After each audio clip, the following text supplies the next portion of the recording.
नमस्कार, स्वागत आहे तुमचं आपल्या डिलिशियस कट्टा या मराठी चॅनलवर। आज आपण बोंबील फ्राय करणार आहोत।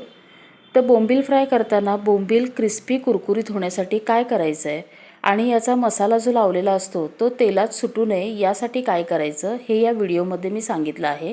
त्यामुळे व्हिडिओ शेवटपर्यंत नक्की बघा। तर चला असे क्रिस्पी कुरकुरीत बोंबील फ्राय कसे करायचे ते आता आपण बघूया। इथे मी 1 किलो ओले बोंबील घेतलेत। घेताना पांढरे बोंबील बघून घ्यायचे। आता मी मच्छीवाल्यांकडून ते बोंबील स्वच्छ करून घेतलेले। घरी आणल्यावरती बोंबीलचे एकाचे 2 तुकडे केले आणि त्याला मध्यभागी असं चिरून घेतले। 1 किलोमध्ये मध्यम आकाराचे एक 16 ते 17 बोंबील आले होते। हे बघा, असं मधून चिरायचं। असं मधून चिरल्यामुळे काय होतं, बोंबील आतपर्यंत व्यवस्थित भाजला जातो। आता हे बोंबील मी स्वच्छ धुवून घेतलेत। बोंबील 3 ते 4 पाण्याने स्वच्छ धुवायचे। आता काय करायचं, एक भांडं घेऊया, त्याच्यावर एक चाळण ठेवायची आणि आपण आता हे जे बोंबील घेतलेत ह्या चाळणीवरती पसरून घालायचे।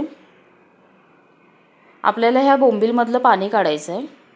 आता यावेळेस आपल्याला याला मीठ किंवा लिंबू असं काहीच लावण्याची गरज नाही आहे। आपण जेव्हा बोंबील फ्राय करणार आहे त्याच्या आधी त्याला मसाला लावणार, त्यावेळेस ते सगळं लावून घ्यायचं आहे।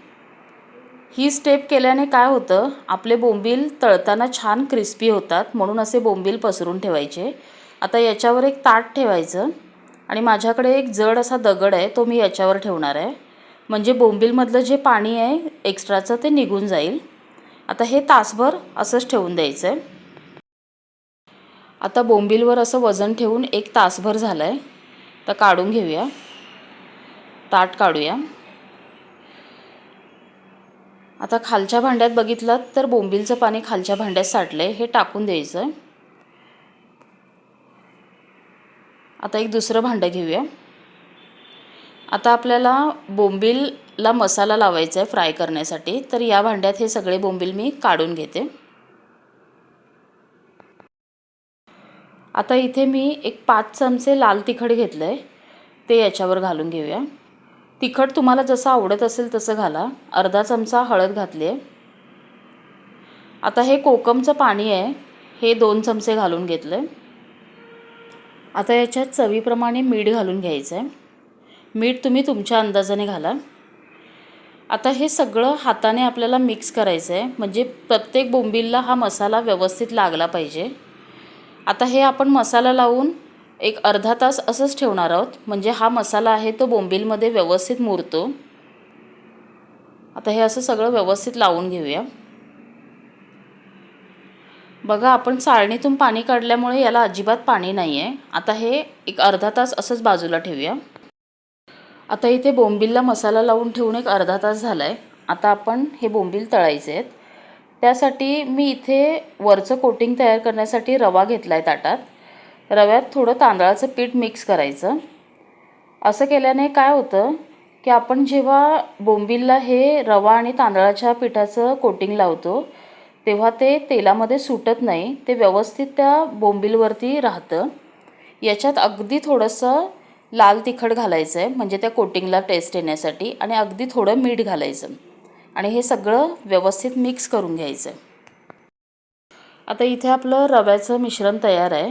आता मसाला लावलेला बोंबील आहे ते असे घ्यायचे याच्यातून, आणि आपण त्याला मधून चीर देऊन ओपन केलेला असतो बोंबील, ते व्यवस्थित उघडून त्याला दोन्ही बाजूंनी रव्याचं आणि तांदळाच्या पिठाचं व्यवस्थित कोटिंग लावून घ्यायचं।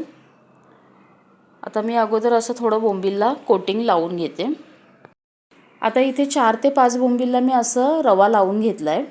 आता हे मी सगळं नाही तळणार आहे, यातलं माझं थोडं शिल्लक राहणार आहे। तर आपण काय करायचं, अशा वेळेस आपला मासा जर शिल्लक राहणार असेल तर असं मसाला लावलेला मासा एका डब्यामध्ये पॅक करायचा आणि फ्रीजरला ठेवायचा। 8 ते 10 दिवस अगदी व्यवस्थित राहतो। आता आपण बोंबील तळूया।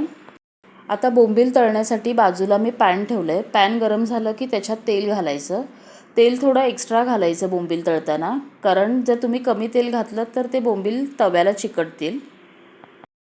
आता आपण मगाशी जे रवा लावून बोंबील ठेवले होते ते या तेलात घालायचे। गॅस मीडियम टू हायमध्ये ठेवायचा, बारीक गॅसवरती करू नका, नाहीतर बोंबील असे आपले क्रिस्पी होणार नाहीत। आता बोंबील तेलात घातल्यावर 1 मिनिटभर याला अजिबात हात लावायचा नाही। 1 मिनिट झाल्यानंतर थोडी खालची बाजू कडक झाल्यावर आपण याला परतायचं आहे। आता इथे बोंबील भाजायला ठेवून 1 मिनिटभर झाला आहे. खालची बाजू थोडी कडक झाली आहे. आता याला परतून घ्यायचं. बोंबील भाजताना तेल व्यवस्थित घालायचं, नाहीतर ते तव्याला चिकटतात. आणि गॅस मीडियम टू हायमध्येच ठेवायचा. कमी गॅसवरती बोंबील कधीच भाजायचे नाही. आता परत थोडं तेल सोडूया. असं तेल सोडल्याने काय होतं, बोंबील छान क्रिस्पी होतात. आता परत दुसरी बाजू थोडी भाजून घेऊया. आता परत 1 ते 1.5 मिनिटांनी याला परत परतून घ्यायचं आहे. हे बघा, आता खालून खूप छान भाजलेत. आता ही दुसरी बाजू आपल्याला परत भाजायची आहे. आता परत ह्याच्यावरती तेल नाही घालायचं.